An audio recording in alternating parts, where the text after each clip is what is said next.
Une association québécoise d'informaticiens accuse Québec de violer le processus d'appel d'offres parce que le gouvernement utilise systématiquement des logiciels comme ceux de Microsoft. L'affaire va se retrouver devant les tribunaux. Émilie Dubreuil. Quand les fonctionnaires québécois allument leur ordinateur, c'est un logo de Microsoft qui apparaît sur leur écran. Pour la seule période de février à juin, le gouvernement a versé pas moins de 25 millions aux géants américains de l'informatique, et ce, uniquement pour l'achat de logiciels.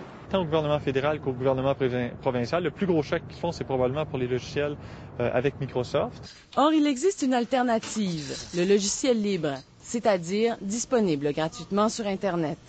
C'est un logiciel pour lequel vous avez le choix de qui va en faire l'entretien, qui va faire des améliorations si vous en avez besoin. De plus en plus d'États dans le monde se convertissent au logiciel libre.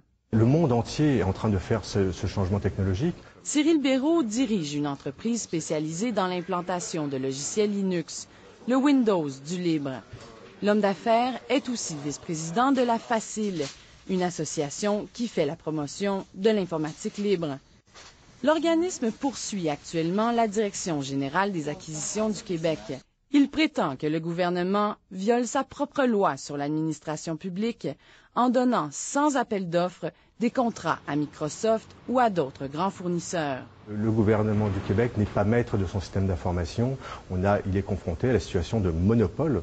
Du reste, il est complice de cette situation de monopole. Julius Gray est l'avocat de Cyril Béraud dans une cause semblable contre la Régie des rentes du Québec, qui a aussi donné, sans appel d'offres, des contrats à Microsoft. Ce que nous prétendons, c'est que l'exception doit s'interpréter restrictivement. Ça a une importance immense dans la santé morale d'une administration politique, de ne pas avoir de choses à distribuer sans passer par un processus public. Le gouvernement du Québec a refusé de nous accorder une entrevue pour nous expliquer ses choix en matière d'informatique.